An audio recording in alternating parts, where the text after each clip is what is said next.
और ब्रेक के बाद आपका स्वागत है। मध्य प्रदेश के मुखिया शिवराज सिंह चौहान अपने बोरी दौरे से पहले भौरा क्षेत्र पहुंचे और लोगों का धन्यवाद किया। वहीं इस दौरान सीएम भौरी क्षेत्र में इंतजार कर रहे अपने कार्यकर्ताओं से मिलने बीच रास्ते में ही अपनी गाड़ी से बाहर आकर उनके साथ कुछ समय बिताया और उनसे मुलाकात की।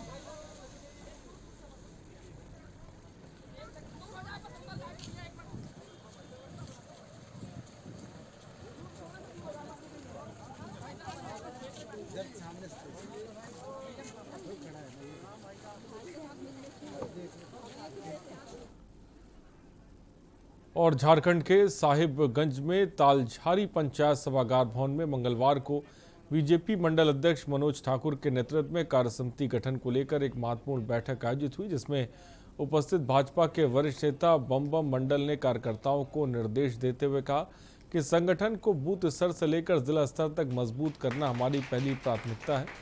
इसके बाद मंडल अध्यक्ष मनोज ठाकुर और ओबीसी मोर्चा के महामंत्री लखन पंडित ने सभी कार्यकर्ताओं के साथ सबके विश्वास के साथ कार्य करने का संकल्प दिलाया।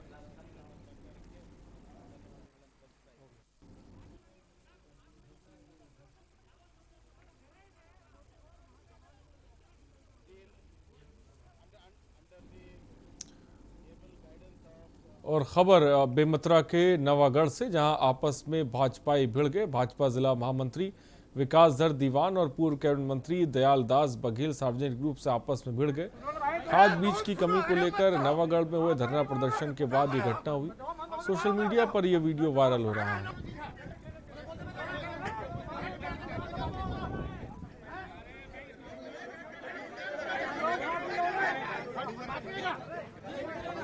क्या बोल लोगे? क्यों उठाओ बेकार करता कुछ होगा तेरा है कि किसी का पापा नहीं होगा। अरे तुम सुनो, अरे मत कहो। आप बड़े नहीं बरोबर। क्या बड़े हो? बात करते हो। भाड़ा है ना। और पंजाब और राजस्थान के बाद अब कांग्रेस की छत्तीसगढ़ इकाई में घमासान शुरू हो गया है। छत्तीसगढ़ कांग्रेस के अंदर की कलह खुलकर सामने आ गई है। मंगलवार को राज्य के मुख्यमंत्री भूपेश बघेल और स्वास्थ्य मंत्री टीएस सिंहदेव विधानसभा में आमने सामने आ गए। टीएस सिंहदेव ने सीएम भूपेश बघेल को निशाने पर लिया और फिर अपनी ही सरकार के विरोध में विधानसभा से वॉकआउट कर दिया। इस घटना ने विपक्ष को भी सरकार पर हमला करने का मौका दिया। विपक्षी पार्टी बीजेपी ने कांग्रेस की कलह पर तंज कसते हुए कड़ा वार किया। दरअसल छत्तीसगढ़ विधानसभा में मंगलवार को कांग्रेस विधायक बृहस्पति सिंह के काफिले पर हुए हमले का मुद्दा गूंजा। इस मामले को लेकर सदन में हंगामा देखने को मिला।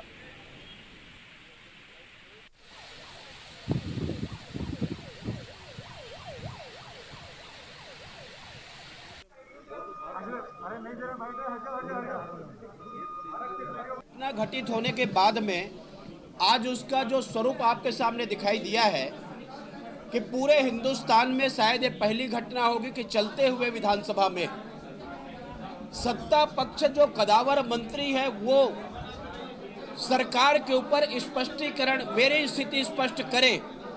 इस बात को लेकर के यदि मंत्री उठ करके चला जाए और ये कहे कि जब तक सरकार मेरी स्थिति स्पष्ट न करे मैं इस कार्यवाही में भाग नहीं लूंगा, सदन के आसंदी में विराजमान है और उस बीच के उठ करके चले जाना बड़ी घटना है। यदि उनको इस सरकार के ऊपर विश्वास नहीं है तो छत्तीसगढ़ के लोगों का कैसे विश्वास होगा। मैंने जो बयान दिया मैं तो उसी पे कायम हूँ, जैसी परिस्थिति रहेगी उस हिसाब से। आला कमान से भी बात हुई होगी सर? नहीं, मेरी बात बैकपैक को लाओ, बैकपैक को अभी सर कैबिनेट की बैठक में साफ लेकर बात हुई सर? बैकपैक को लाओ, बैकपैक को। अभी जो बात भूपेश भाई की भी बात हुई, पुनिया जी से भी साथ में हम लोग थे तो उनसे भी बात। और प्रदेश की राजनीति में कांग्रेस पार्टी से विधायक बृहस्पति सिंह के निष्कासित करने की मांग जोरों से उठ रही है। दरअसल बीते दिन अंबिकापुर के बंगाली चौक के पास रामानुजगंज विधायक बृहस्पति सिंह के काफिले पर जनपद पंचायत लूंड्रा के उपाध्यक्ष और अन्य 2 साथियों के साथ मारपीट करने का मामला सामने आया, जिसमें विधायक बृहस्पति सिंह ने कोतवाली थाने पहुंचकर एफआईआर दर्ज करने पहुंचे। इसके बाद तीनों आरोपियों को गिरफ्तार कर जेल भेज दिया गया है। वहीं इस घटना को विधायक बृहस्पति सिंह ने स्वास्थ्य मंत्री टीएस सिंहदेव के साजिश बताते हुए कहा कि मेरी हत्या करवाना चाहते हैं।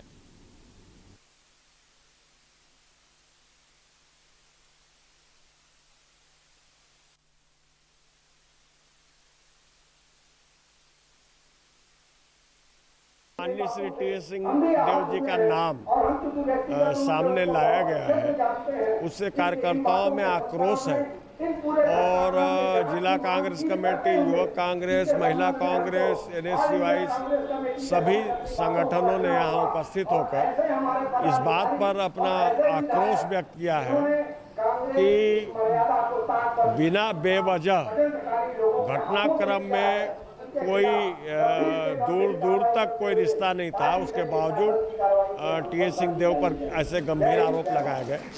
तो उस बात को लेकर आज ये बैठक जिला कांग्रेस कमेटी द्वारा बुलाई गई है और उसमें सभी कार्यकर्ताओं ने अपनी बात रखी और सब ने आक्रोश व्यक्त किया। पहले रात की जो घटना है, एक पर्सनल झगड़े को उसे राजनीतिक तूल दे के जो बृहस्पति सिंह जी ने जो माननीय महाराज साहब को बेवजह उस घटना से जोड़ा है, वो बहुत निंदनीय है। और आज हमारे जिला Congress committee, block Congress committee की ओर से आज मीटिंग बैठाई गई है और सभी कार्यकर्ता इस बातों से बहुत आक्रोशित हैं।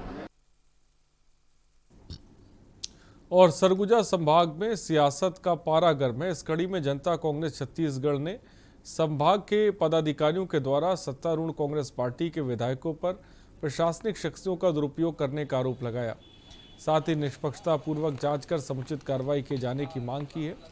इसके चलते संभागीय अध्यक्ष दानिश रफीक के नेतृत्व में राज्यपाल, मुख्यमंत्री और डीजीपी को कलेक्टर सरगुजा के माध्यम से ज्ञापन देकर निष्पक्ष जांच की मांग की गई है।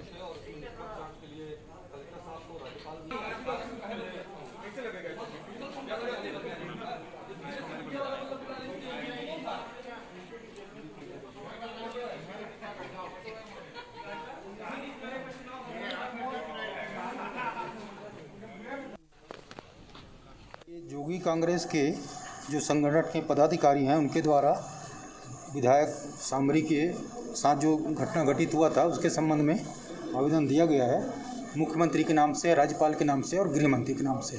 और ये जो आवेदन है हम संबंधित को भेज देंगे। उसी के संबंधित आदमी के द्वारा रैली के रूप में आवेदन दिया गया था। सामरी ने ये रामानुजगंज परसों की घटना की जानकारी जैसी माननीय अमित जोगी जी को लगी, तत्कालिक ही अमित जोगी जी ने मुझे निर्देश दिया कि यहाँ की जांच के लिए अतुल भैया को अधिकृत किया गया था। अतुल सिंह जी हमारे प्रदेश के उपाध्यक्ष हैं, उन्होंने कल दिन भर इसकी जांच की। इस मामले की संपूर्ण जांच के बाद जो निर्णय निष्कर्ष निकला, उसकी जांच हम लोगों ने राज्यपाल जी के नाम से और डीजीपी साहब के नाम से आज ज्ञापन के माध्यम से दिया है। और संपूर्ण जाँच में ये आया है कि ये अपना व्यक्तिगत लाभ उठाने के लिए विधायक के द्वारा इस तरीके के गंदे कृत्य को अंजाम दिया गया है। और रुकते हैं एक ब्रेक के लिए, जल्द लौटेंगे।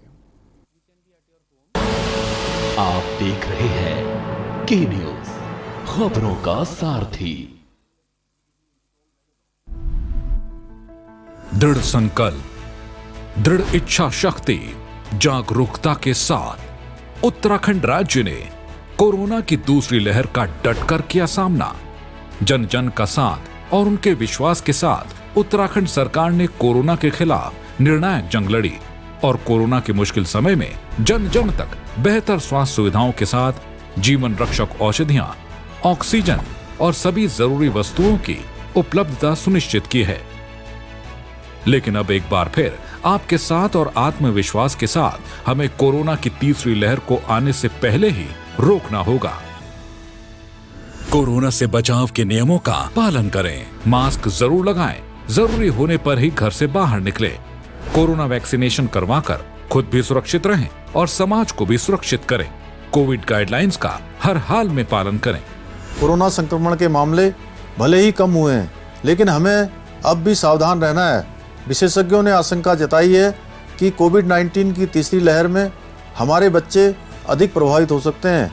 उत्तराखंड सरकार द्वारा बच्चों के स्वास्थ्य एवं पोषण हेतु आवश्यक कदम उठाए जा रहे हैं। हमारी सावधानी ही कोरोना को हरा सकती है। कोरोना की तीसरी लहर की रोकथाम हम सबकी है जिम्मेदारी। जागरूक और जिम्मेदार नागरिक बन कोरोना के खिलाफ लड़े जंग।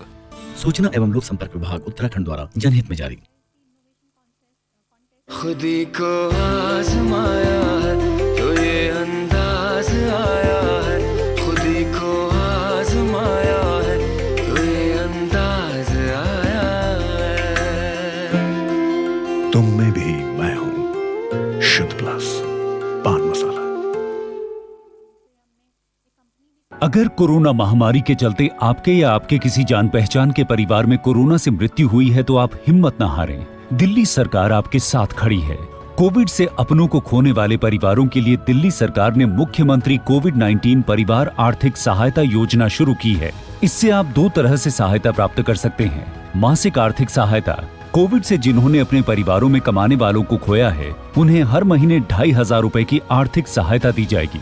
एक मुश्त सहायता। कोविड में अगर आपके परिवार में किसी की भी मृत्यु हुई है तो आप 50,000 रुपए की एक मुश्त अनुग्रह सहायता राशि पा सकते हैं। विस्तृत जानकारी और आवेदन के लिए आप e-district.delhigovernment.nic.in पर लॉगिन करें। दिल्ली सरकार है आपके साथ।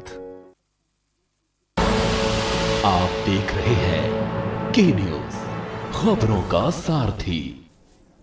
ब्रेक के बाद आपका स्वागत है। पंजाब में कांग्रेस की कमान संभालने के बाद कांग्रेस प्रदेश अध्यक्ष नवजोत सिंह सिद्धू ने पहली बार मंगलवार को राज्य के मुख्यमंत्री कैप्टन अमरिंदर सिंह से मुलाकात की। पदभार ग्रहण करने के बाद दोनों की ये आधिकारिक बैठक थी।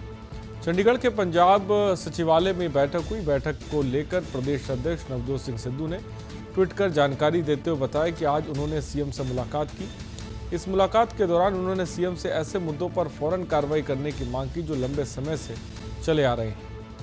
इसी के ही साथ सिद्धू ने यह भी कहा कि ये मांग पंजाब के लाखों कांग्रेस कार्यकर्ताओं की है।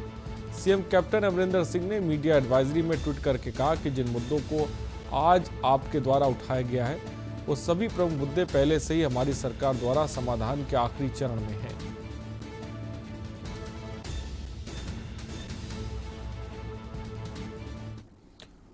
और नक्सल प्रभावित सुकमा जिले के एक बच्चे का वीडियो वायरल है। 5वीं क्लास में सहदेव ने बचपन का प्यार गाया था। सुकमा के रहने वाले सहदेव के वीडियो वायरल हो गया है। वायरल वीडियो सिंगर बादशाह तक पहुंची, जिसके बाद वायरल बच्चे से वीडियो कॉल के जरिए सहदेव से बात की और अब छत्तीसगढ़ के मुख्यमंत्री भूपेश बघेल ने सहदेव को बुलाकर सम्मानित किया।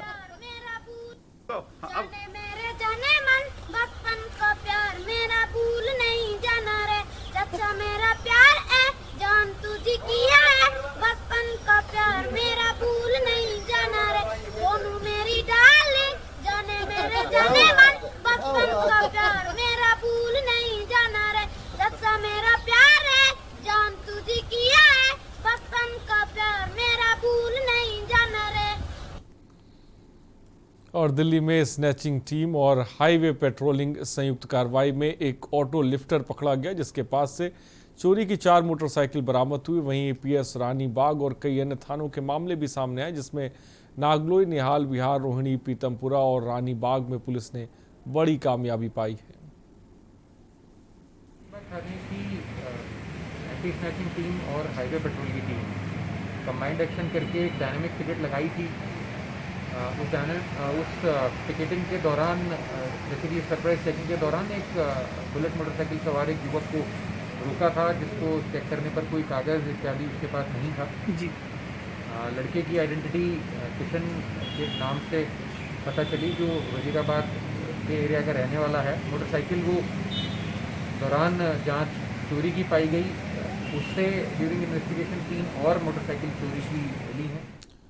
और ताज़ा मामला ललितपुर जनपद के थाना बार अंतर्गत ग्राम धमना का है, जहां एक अकेली जा रही महिला को छेड़खानी का विरोध करना महंगा पड़ गया।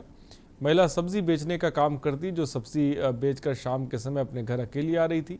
रास्ते में गांव के 2 लड़कों ने उसे पकड़ने की कोशिश की और दोनों ने हाथ पकड़ लिए। उसने विरोध किया तो उसे बंधक बनाकर युवकों द्वारा महिला की पिटाई की गई। साथ ही लाइटर के द्वारा चाकू गर्म करके उसकी आँखों को दागा गया, जिसकी उसकी दोनों आँखें जख्मी हो गई।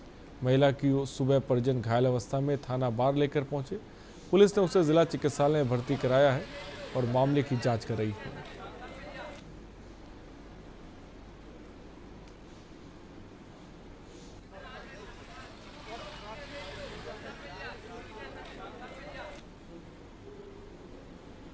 थाना क्षेत्र की है, जिसमें उक्त महिला ने जो पहले प्रार्थना पत्र दिया था उसमें उसने मारपीट और धमकी की बात कही थी, जिस पर जो है अभियोग पंजीकृत था और चूंकि इसको फिर हॉस्पिटल, महिला थी, हॉस्पिटल भेज दिया गया जहाँ उपचार के लिए और मेडिकल के लिए, जहां पर इससे कुछ चोटें आई हुई थी।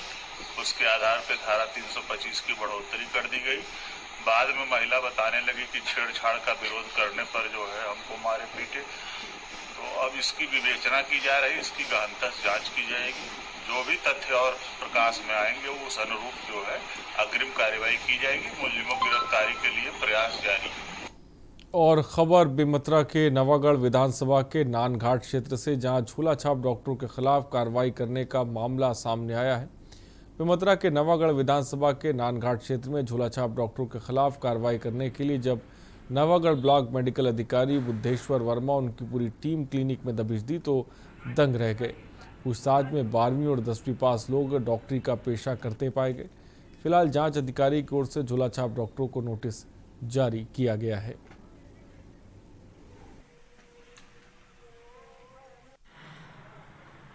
तो हमारे द्वारा चूँकि पब्लिक शिकायत कुछ थी, उसके परिप्रेक्ष्य में नानघाट में मुस्कान होम्योपैथी क्लिनिक और शिवनाथ क्लिनिक, विनायक क्लिनिक, वर्मा दवाखाना, जेपी मेडिकल स्टोर, संजीवनी हॉस्पिटल और आयुष हॉस्पिटल में भौतिक निरीक्षण किया गया। किस प्रकार से कार्रवाई की गई?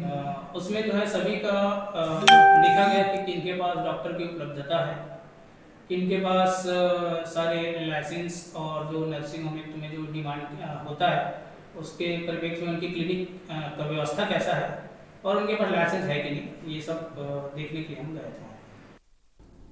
और पुलिस अधीक्षक बोकारो चंदन कुमार झा के द्वारा रामरुद्र +2 उच्च विद्यालय चास के प्राचार्य संतोष कुमार को अपने कार्यालय कक्ष में बुलाकर उनके विद्यार्थियों के लिए बोकारो पुलिस परिवार की तरफ से कक्षा 9 से 12 में उपयोग आने वाले गणित और रसायन शास्त्र के कई बहुउपयोगी पुस्तकें दी गई।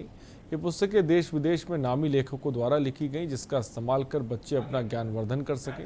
ये सारी पुस्तकें रामरुद्र विद्यालय की लाइब्रेरी में रखी जाएंगी।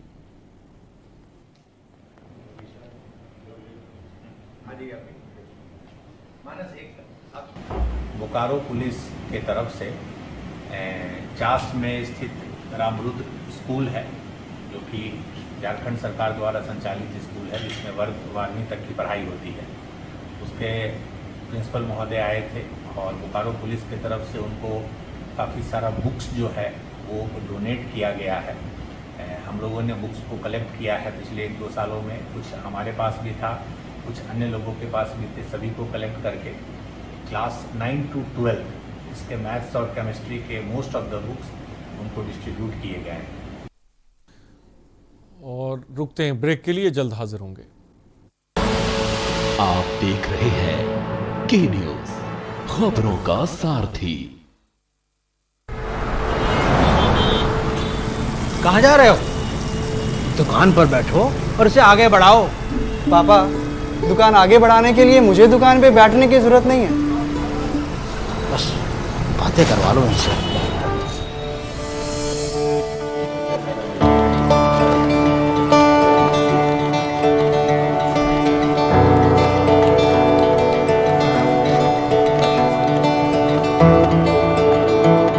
थोड़ा सा ऊपर आओ।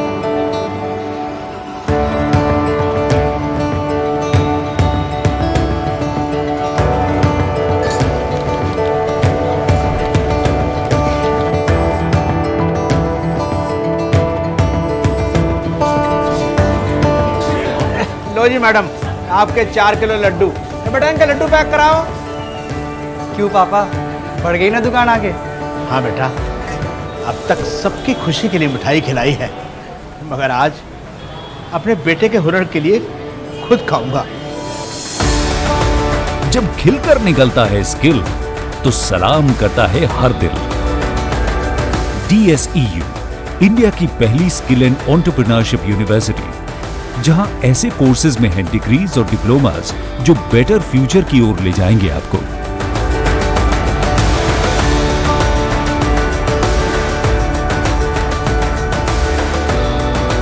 तो एडमिशन के लिए अप्लाई कीजिए। स्किल है तो नहीं कुछ मुश्किल है। पिटारा वाली मूंग दाल मुझे भी मिलेगी? हाँ हाँ जरूर मिलेगी, लेकिन मुझे क्या मिलेगा? आज स्कूल में ऐसे कंपटीशन था, टॉपिक था your best gift in life. तो क्या लिखा? मॉम लिखा।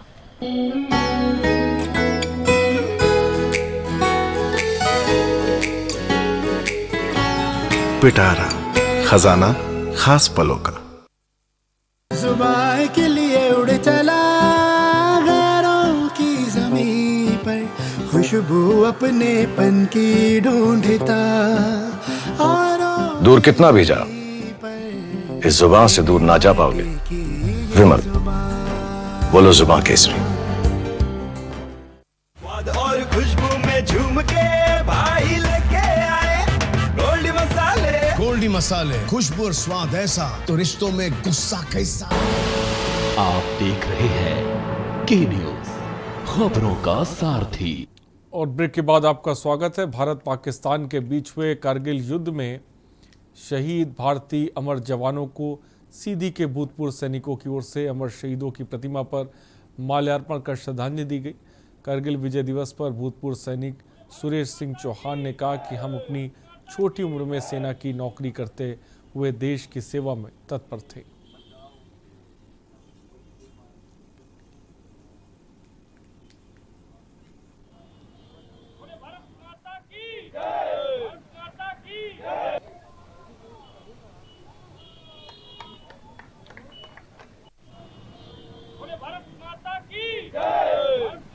जो अमर शहीदों को हम सब मिलकर श्रद्धांजलि दिया है, पूर्व सैनिक परिषद एक बात की चिंता कर रहा है और यह हम जन जन तक संदेश देना चाहते हैं। एकत्रित होना, मनोबल ऊपर करना और एक दूसरे से जागृत होके हम लोग पूरे देश को अखंड भारत के रूप में देखना चाहते हैं। सिर्फ ये नहीं है कि मैं श्रद्धांजलि देके चुप रहना चाहता हूँ। मैं तब तक अपनी छोटी उम्र में सेना में सर्विस किया और जितनी मेरी सर्विस थी उतनी सर्विस होके मैं रिटायर आया, तो मैं अब रिटायर नहीं हूँ। मैं तब तक सेना की ड्यूटी कर रहा था। भारत भूमि पर हम अपने कोई नाकाब इरादे से हमारे भारत की धरती पर अपना कदम न बढ़ा सके, उसी तारतम्य में मैं रिटायर होके अपने गृह जिला गृह ग्राम में आया हूँ। तो मैं समाज की सेवा में तत्पर हूँ। और मध्य प्रदेश पंचायत एवं ग्रामीण विकास विभाग संयुक्त मोर्चा के तत्वाधान में दिनांक 22 जुलाई से पंचायत सचिव और रोजगार सहायक अपनी मांगों को लेकर 5वें दिन भी अनिश्चितकालीन हड़ताल जारी है। सचिव संगठन के अध्यक्ष राधेश्याम गुर्जर ने जानकारी देते हुए बताया कि जब तक हमारी मांगें पूरी नहीं होंगी तब तक हम हड़ताल जारी रखेंगे।